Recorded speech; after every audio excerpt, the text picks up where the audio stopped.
More than ever, New Brunswick is welcoming more international students. It's interesting to see how they are impacting the community. Well, this evening, we have here Esther Ibang, who is an international student graduated during the pandemic, and she hasn't stopped on her oars. She's helping other immigrants, other international students that are coming into New Brunswick, trying to ensure that they settle, they have a community, and they can immigrate in a new country. Let's welcome with me today, Esther Ibang. Yeah, so such a great introduction, but thanks to Milola for the invite. I'm really grateful for the opportunity to be here with you today, and really looking forward to the conversation. Of course. And thanks for joining me here today. Mm-hmm. So let's get to it. We want to know who Esther is. So let's start by your background. Okay. Who are you? What country did you come in from? When did you arrive in New Brunswick, Canada? Okay, so I'm from Cameroon, a sweet country in Central Africa, near to Nigeria, by the way. We share borders. And I came to Canada in 2017. Came for study, as you mentioned, and I didn't land in New Brunswick. I came in August, and I landed in Montreal, Quebec, so I spent a few days with my family there before coming by myself in New Brunswick, a place where I kind of know no one and had no family here, but that's kind of how I came to Canada. Yeah. Interesting. So you have family in Montreal? Yeah, I have family in Montreal, Quebec, Ontario also, okay, but no family in New Brunswick. Now I have family in New Brunswick, some of them came, but at that time, no, I didn't have family there. Okay. So you were all by yourself, young student. Yeah. You said you were 17 when you arrived. How did you feel? Were you not, didn't you feel, lonely, scared to be all by yourself as a young teenager? Yeah, it's kind of the adventure of life, let's say that way.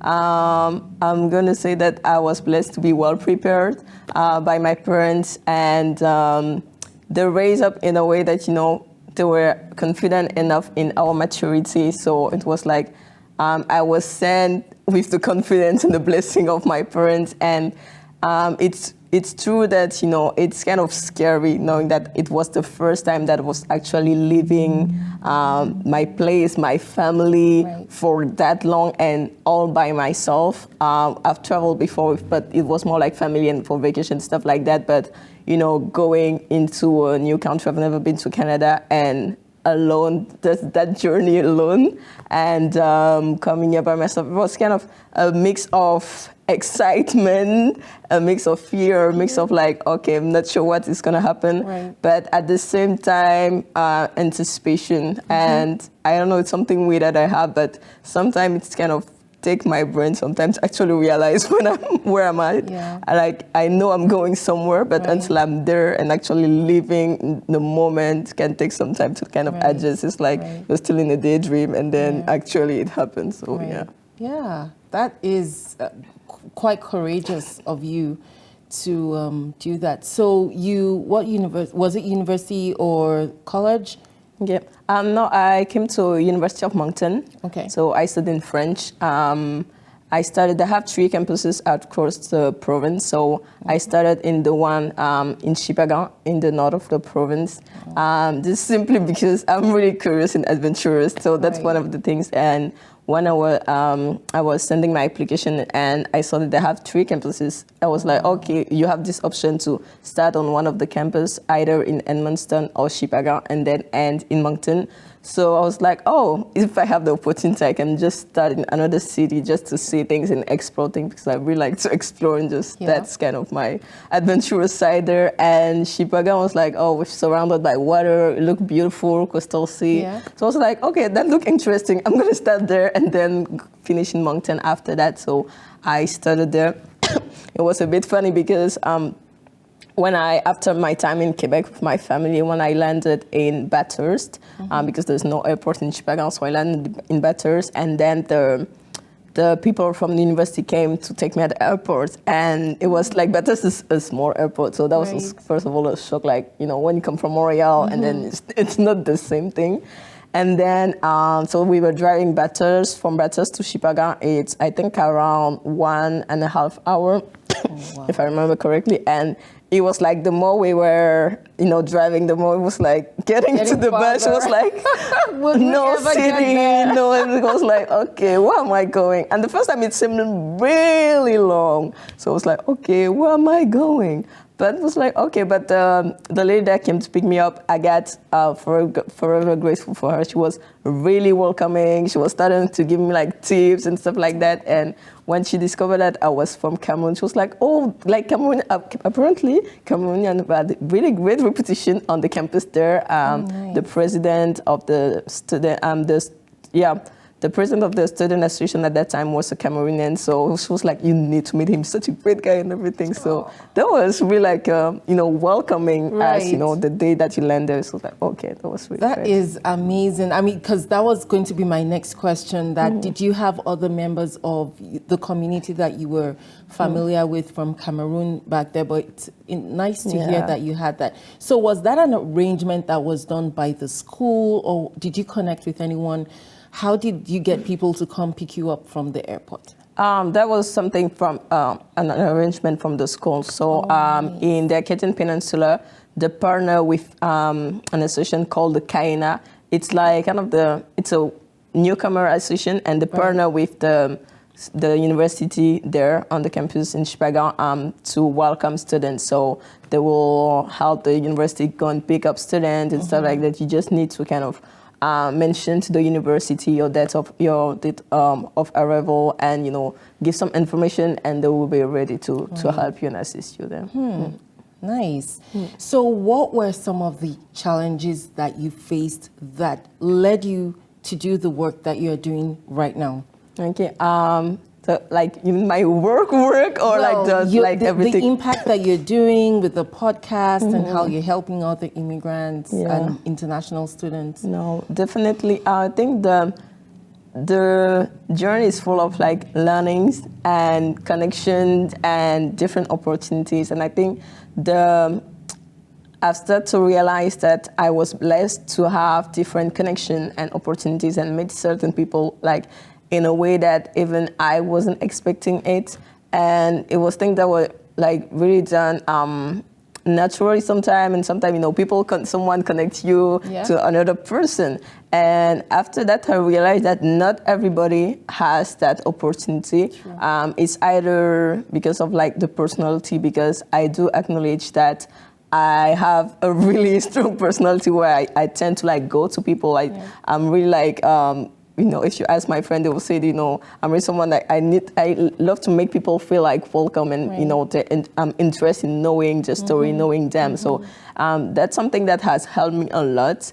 But I recognize that it's not the same thing for everyone. So for me, it's like, how can I make space for people that are maybe shy or reserved or have this tendency, you know, when they enter the room to go back, to have a voice and kind of show the value, because it's not because you're silent that it means you have nothing to say, but sometimes they just need someone that will bring them in the front, and they will say, and you'll be like, oh, you had that in you. So I think that's something that giving the grace that I have to being able to do it easily, how to help others. So it's really about like helping others be the best version of yourself, and kind of helping them also succeed in their journey. Because I think for me, like where I am right now, either in the workplace or even the podcast, is for the different opportunities that I had in life, either like,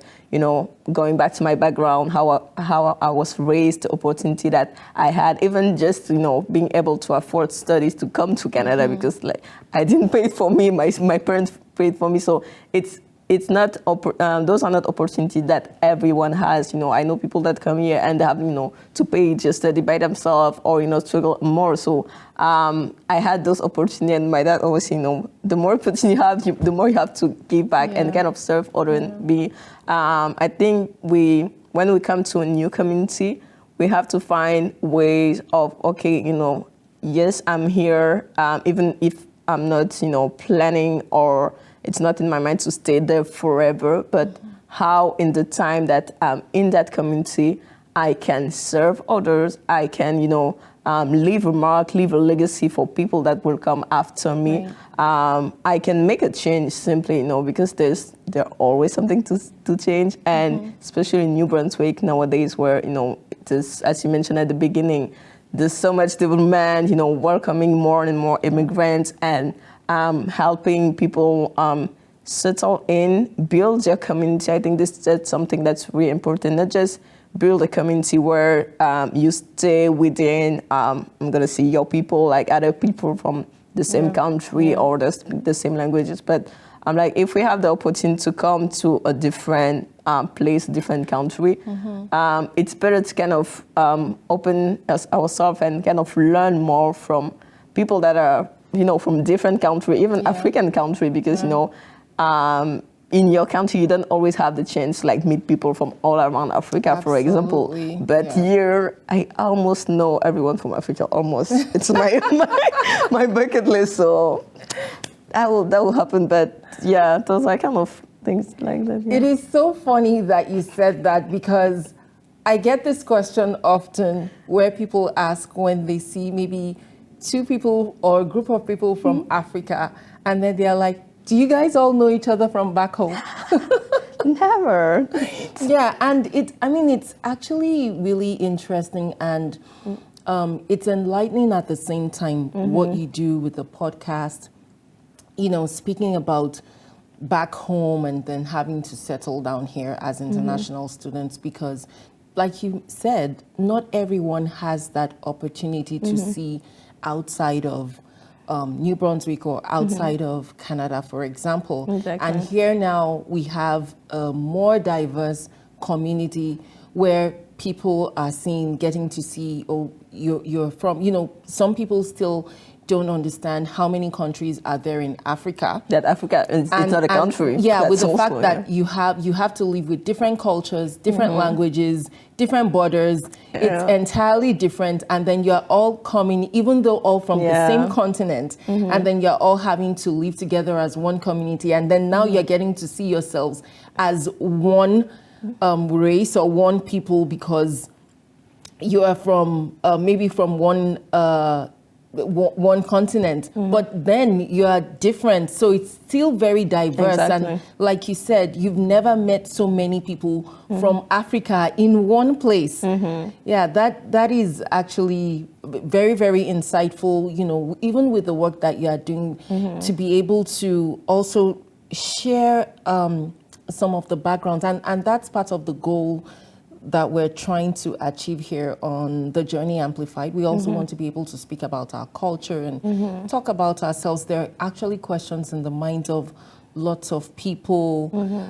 Who are they? Where are they from? Why are they here? How long are they going to be here for? There's all those questions waiting to be answered. And anytime there's information going out there, I just like to support that move to push out information, because it also helps to build a more enabling and a conducive environment within a more diverse community. Definitely. So, having said that, I know you spoke already about having to build that network within the community of newcomers and immigrants. Are there any specific issues or challenges that you're looking to address? And we're going to speak a bit more about the podcast. I want to hear more about the podcast. I also want to hear a bit more about if there are any problems, if there are any issues or challenges that you have mentioned outside of the ones that you highlighted already that you're looking to address through the podcast and what you're doing. Is there anything else Yeah. that you're No, doing? yeah, definitely. I think I'm gonna jump on the podcast because I think that's uncover many of the some of the challenges. For example, so the name of the podcast, I didn't mention it. It's in French. It's Qu'est-ce qu'on mange à midi? What do we eat for lunch? Simply, our tagline is like, the decision that we take today.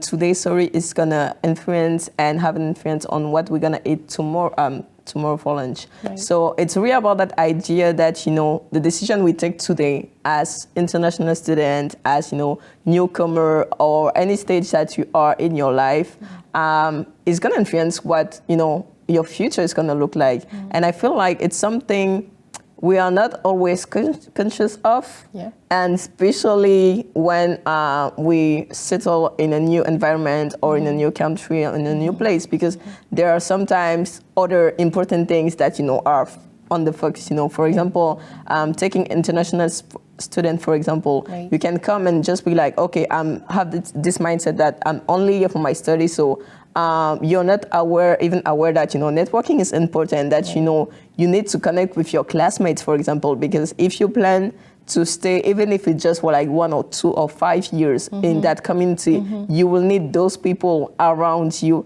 It's not like all a matter of being best friend, but you will need to being in a comfortable space to speak with those people, because just for example, some of the classmates that I had at Moncton today, in the workplace, in networking space, I'm meeting them, and I sometimes had to go to them for business or partnership and stuff like that, and I'm sometimes like, oh, what if I hadn't even spoke to them in my classroom, or what if I, was mean or something like that? Can you imagine the awkwardness, when you mean okay? But there are some really great people that we were just in 1 or 2 classes, but we're just normal relationship where we say hi to each other. We were being cool. We weren't friends, but now.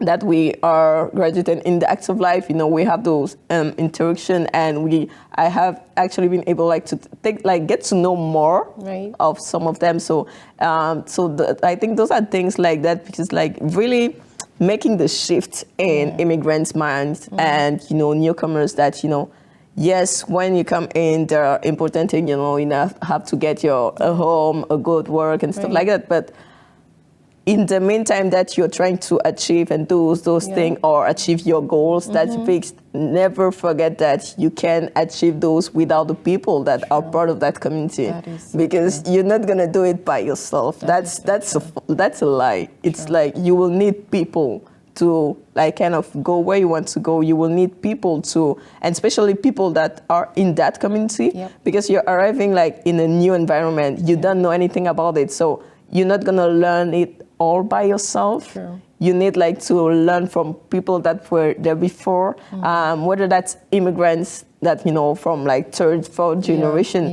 that knows, either in business or that are in workplace, that will tell you, okay, don't do this, don't go there, don't make that mistake. That will help you. And I think it's really something that we want to address, the podcast, kind of building the bridge between, the community of immigrants that were here before with the new ones. So, we are able to share the knowledge, share the ideas, share the opportunities, because I feel like we are missing something. Right. But it's also normal, as New Brunswick is more new in kind of immigration. But when you look at other places like Montreal or Toronto, there's an ecosystem where you see more integration and networking even happening in the immigrant community and in between the immigrant and the new community, the local community, for example. And I think we are really in a space in New Brunswick and even in Atlantic Canada right now where that ecosystem is being built. Sure. And I think you can, can definitely address that. So we have that opportunity to actually, build the right foundation, so that people that will come after will benefit from that. Because I don't want people that come. For example, I think one of the main challenges, it's not really a challenge, but the main error that I did when I came wasn't really major, but I didn't have a lot of financial literacy. For example,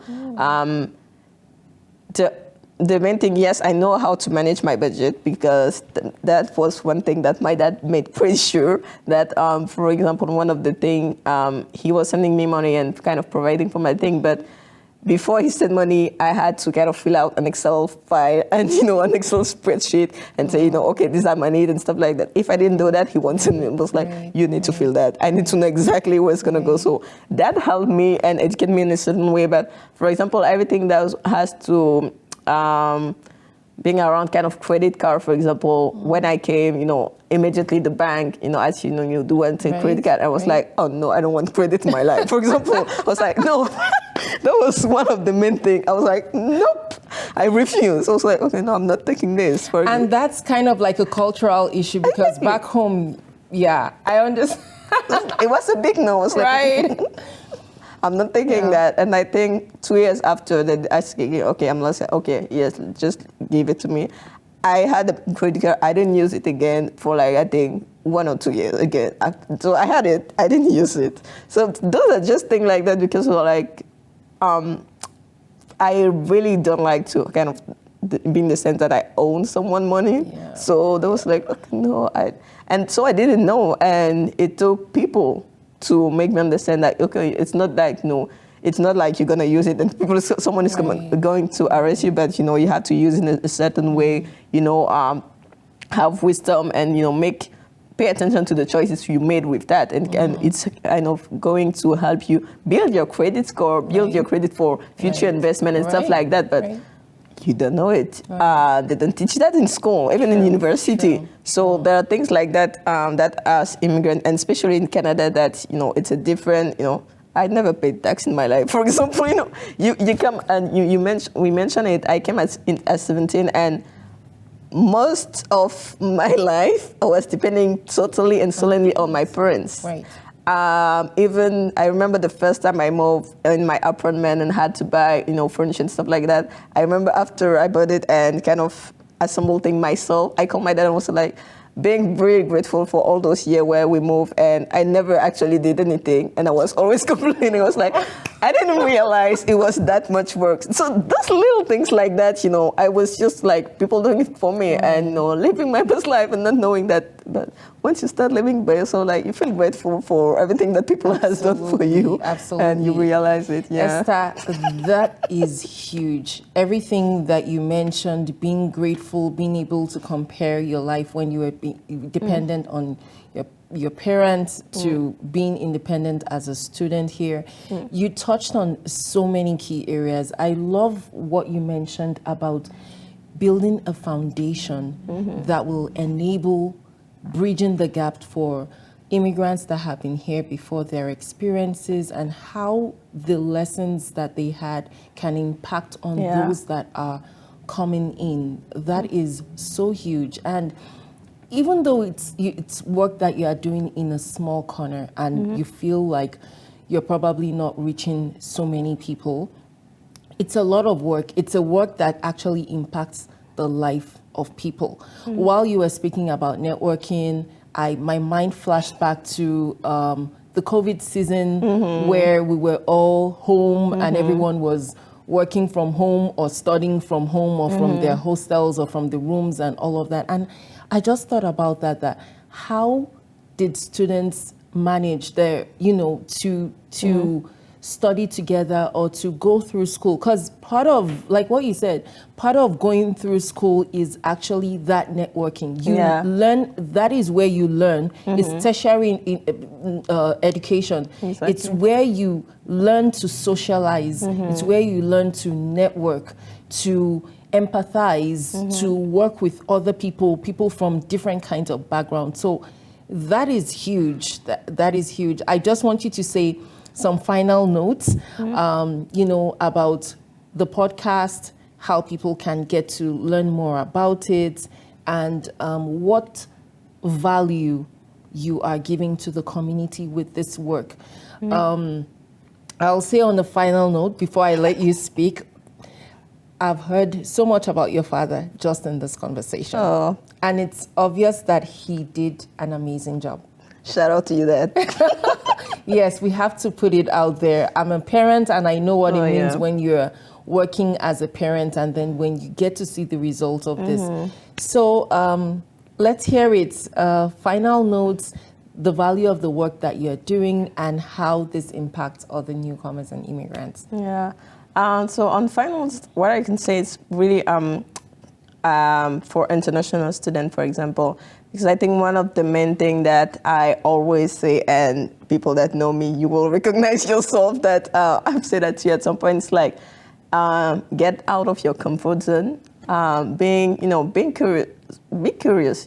Just like I think we have this quote that people usually say, the moment you start, you stop to learn, you're done because you're not going to advance anymore. So being curious, like always, like learn, not just don't stay in like the things you're learning at school, at university, at college or whatever, but develop skill on the side. And the best way to develop skills and to grow is to serve other, whether it's like volunteer or doing like so many things that I'm doing right now for podcast marketing stuff. Yes, I did marketing. I had some marketing classes at university, but there are things that I learned on the side by serving other people, serving, at church or serving local organization that, someone will ask you, oh, can you help do this? I don't know how to do it. You're like, okay, I'm willing to learn. So let's go. And, you discover that I actually